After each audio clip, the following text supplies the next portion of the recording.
Think you're right. So there. Okay, and Hi. hi. And we don't have a lot of time, No, we don't. Um, So this one should hopefully be shorter. Enjoy. even though it's like 6 chapters long. Yeah. Very long prayer. It's that entire page and then some because we've got a little bit on the back as well. That's right. So this is again in Ezra. We're still in Ezra. Good book. Read it if you haven't. Great example of leadership, prayer. So many wonderful things about Ezra. The prayer we're looking at comes from Ezra 9, verses 5 through 15. And the prayer itself is 419 words long. So, all right. I'm going to read it real quick while he is looking up the answer to I the got thing. it. Oh, you do? I got it, yeah. Okay. Hebrews have an 18-month year. That is not true. And at the evening sacrifice, I rose from my fasting, with my garment and my cloak torn, and fell upon my knees, and spread out my hands to the Lord my God, saying, O my God, I am ashamed, and blush to lift my face to you, my God. For our iniquities have risen higher than our heads, and our guilt has mounted up to the heavens. From the days of our fathers to this day we have been in great guilt. And for our iniquities we, our kings and our priests, have been given into the hand of the kings of the lands, to the sword, to captivity, to plundering, and to utter shame, as it is today. You know, you think about that for a minute. I mean, how different is that from the kinds of prayers you hear when people are, God, forgive us when we don't live up to your standards, or, yeah, we sin, forgive us when we sin, and we fall short of your glory. But I mean, this is a serious prayer about the guilt and the sin. I mean, we sometimes tend to, even in the church, sometimes we take sin pretty lightly. Because you think about it, we could, and probably in some ways should, say basically the exact same prayer for ourselves nowadays. It's like, yeah, except maybe we're not under the power of our enemies God, like they were. Every single day, we have taken your love and your commandments and trampled on them, and slapped you and spat in your face, and our guilt is insurmountable. But you're never going to hear anything like that. Or if you do, like somebody's doing a really good prayer. Yeah. We just kind of gloss over our sins. We're like, well, everybody sins, so. And we do, especially as the church, as Christians, we focus so much on, oh, we're saved, we don't have to worry about sin anymore. The forgiveness of sin. That we kind of forget, you done did bad. You done did bad. Like, yes, God has forgiven you, and yes, as long as you try and do the right thing, He's going to keep forgiving you. But you still got the guilt there. Like you still did bad. No, but you don't have in the a guilt. way. But that's the thing. Like that's sometimes still the point. Even we fall back into sin, and we just. I don't know. We just take sin way too lightly. Yeah, and I will say, we forget its power. This prayer would be very different under New Testament. Yeah, for someone who is saved, because we are saved. Jesus' I don't blood. know that. I mean, do you think Ezra wasn't saved here? No, but since it was a different law, they had a constant reminder of their guilt through sacrifices, and as a priest, he would have been even more acutely aware of that. He was a scribe, not a priest. Wasn't he still a Levite? I don't think Ezra was a Levite. I'm not sure.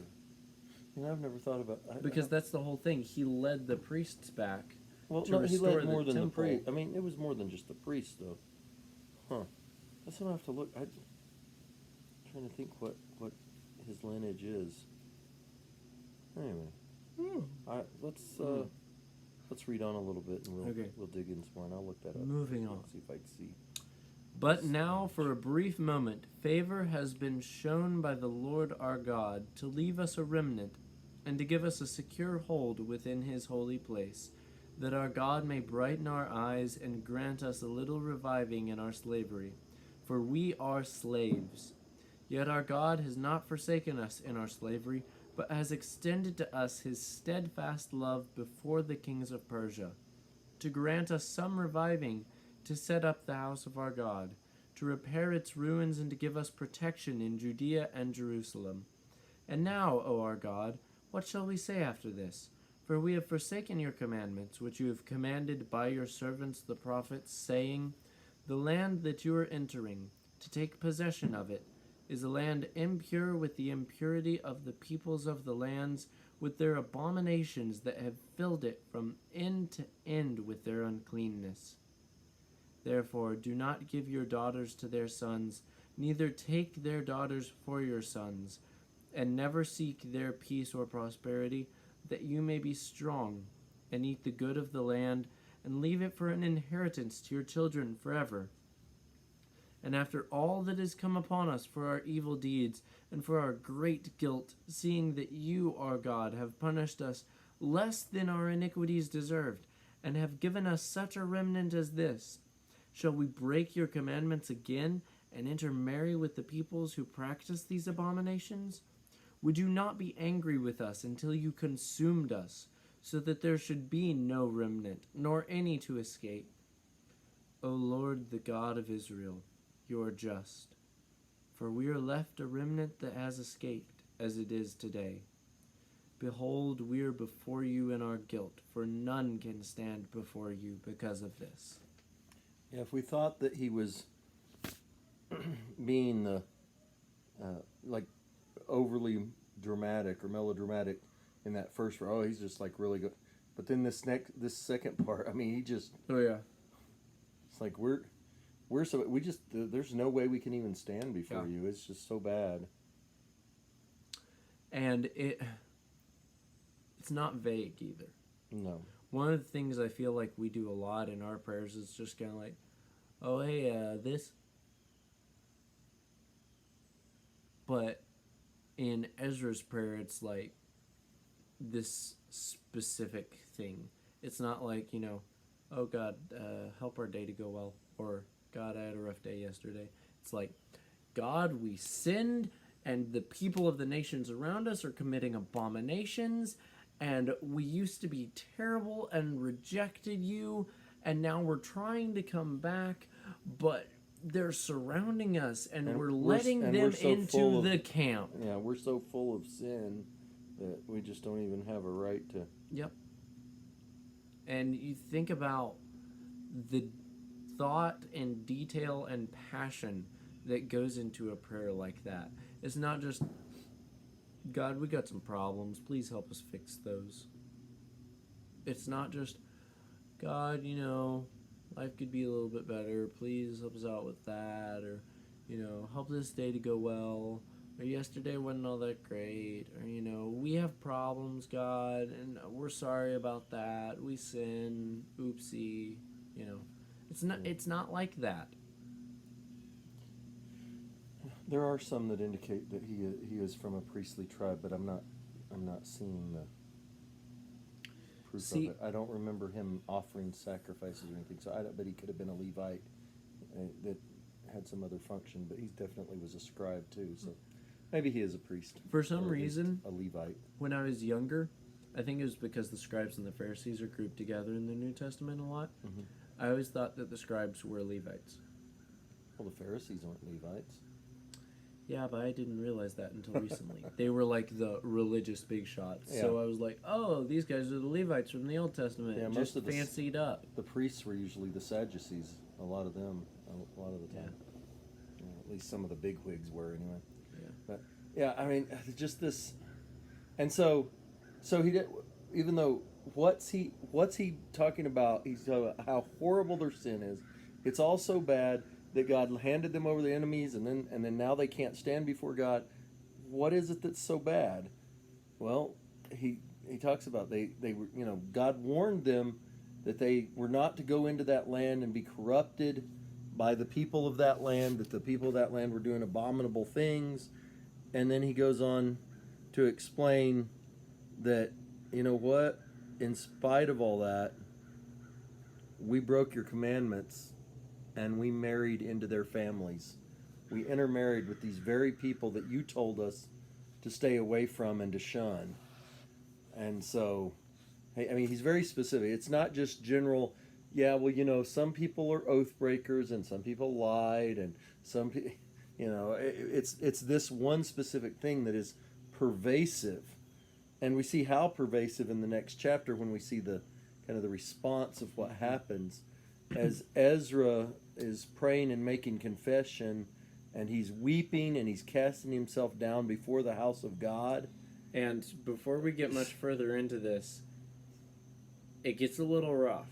Yeah. When's the last time, I think I had a sermon one time, I was like, when's the last time you fell on your face before God?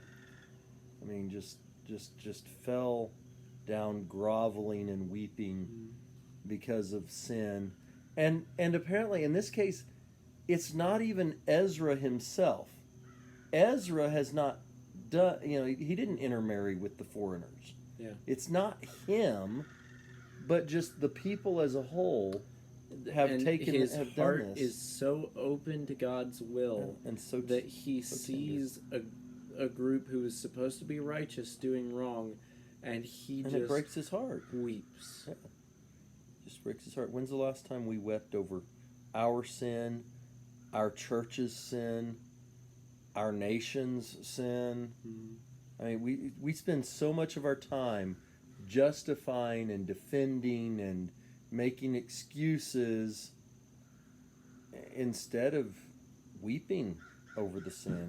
It's an amazing thing what he does here. So yeah, then it does get a little harsh. So a whole group of people come, and they're weeping as well, and they come to him and they say, "Look, we've broken faith with our God, and we've married foreign women, and there's still hope. We can let's make a new covenant with our God, and let's put away the foreigners that we intermarried with that we shouldn't have. Let's get this back right with God, and do it according to the law." And so they work out the details in there. It's the rainy season, and there's so many of them. They're like, we can't do this all. Let's go group by group, city by city, and we'll just take care of this. Yeah. And so they started in the 10th month, and then they do that, and they get, and they're having to put away these wives that they should have never had, that God didn't recognize them having a right to. Honestly, it makes me wonder about the marriage customs back then, what they had turned into by that point. Yeah, I don't know. Because, we think about it nowadays. Generally, you get married in a church. Not always, but generally. A lot of people do. And so... less than it used to be 30 years ago. Yeah. But so, if you've got that happening... if it was the similar way back then. Were the priests marrying these people? Priests and then then you've got a problem with the entire priesthood. Well, it does say that there were a couple of the priests who stood against it, so that they didn't want. So there's just these two priests going around marrying all these people off to.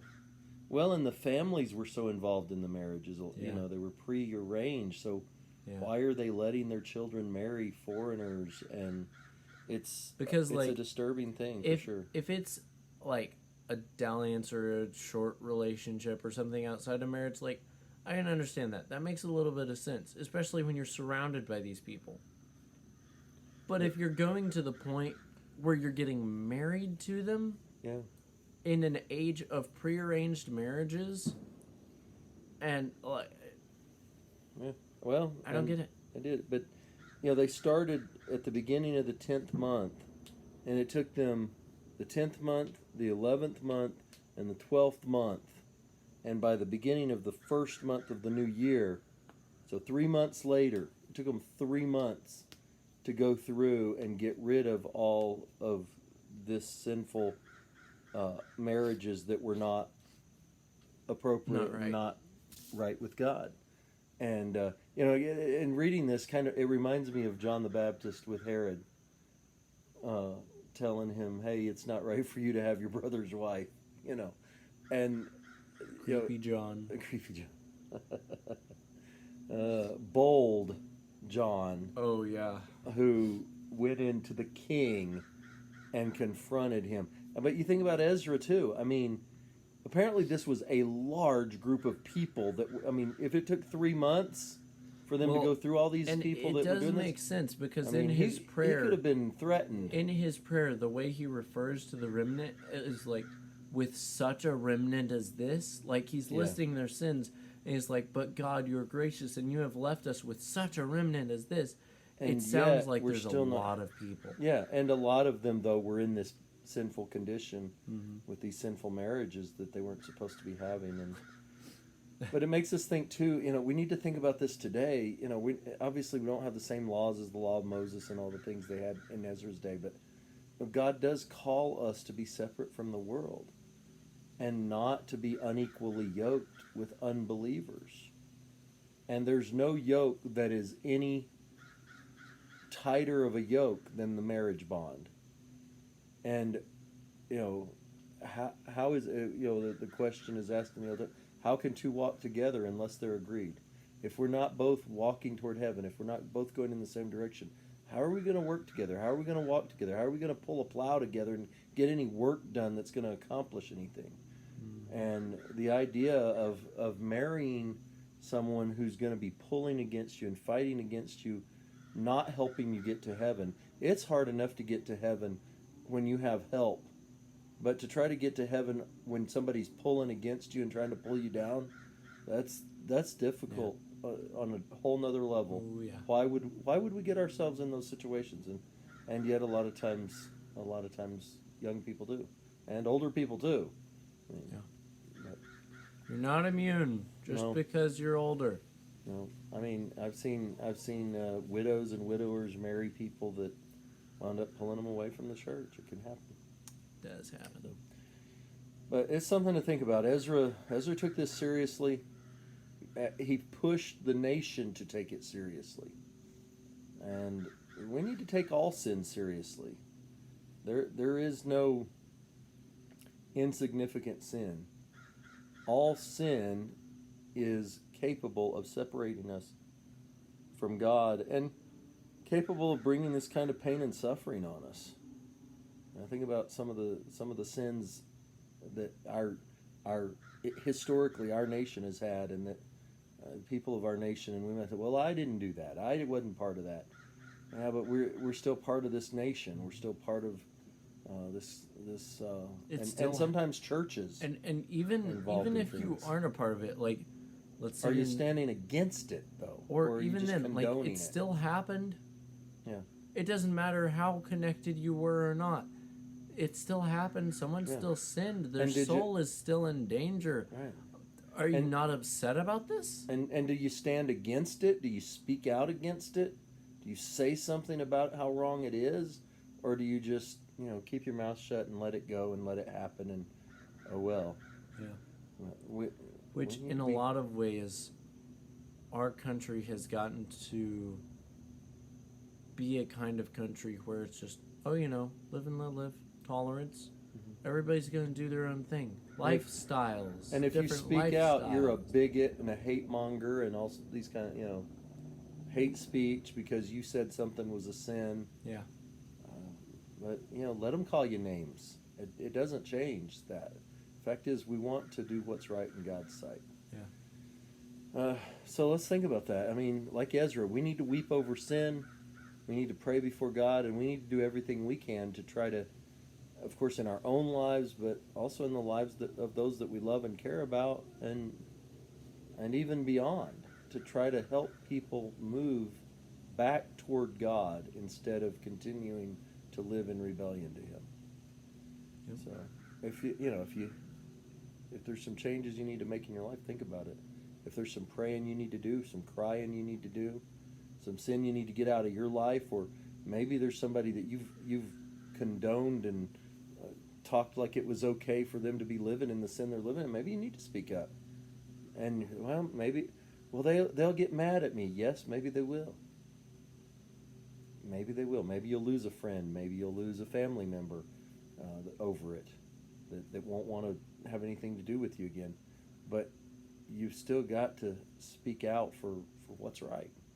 And Ezra did that. It worked out for Ezra, but it doesn't always for everybody. Yep. It could have very much gone the other direction. They could have kicked him out. John the Baptist. Yeah, it didn't work too well out too well for him. He got his head chopped off. Maybe your friends or family members won't chop your head off. All right. Well, we better let you go, and we need to move on. Yep. But hopefully Ezra, courageous individual. He was. And very concerned about being righteous, loving God and doing what's right, and concerned about sin. We get to look at Nehemiah next. Oh, yeah, that's going to be a rich one. Be good. It'll probably take us a couple of months to get through all of those. Nehemiah prayed a lot. He did. Yeah. And since he wasn't recording his own book, He's written a lot of that. I don't know. Yeah. Maybe Ezra wrote his too. He was a scribe. See, that's why I think there aren't as many prayers recorded in Ezra, is because a lot of it he speaks in first person. Yeah, he's like, different. I did this. Yeah. Well, Nehemiah does too. I went down and looked at the walls that were broken down. And that's true. He does. So, I don't know. Anyway. But anyway, so think about this prayer. Think about, what sins are there that you need to be praying and weeping and falling on your face in front of the Lord about. And it may not necessarily even be your own, like with Ezra. It wasn't his. Yeah. Maybe you've got family members. Maybe you've got children. Maybe you've got brothers or sisters or friends or neighbors that you need to just be weeping to God and praying for him to turn their heart back to him. But let's be thinking about that and what we can do to pray more powerfully, be more concerned about sin. Yep. And we will see you next time, I guess Wednesday night. Bye. Bye.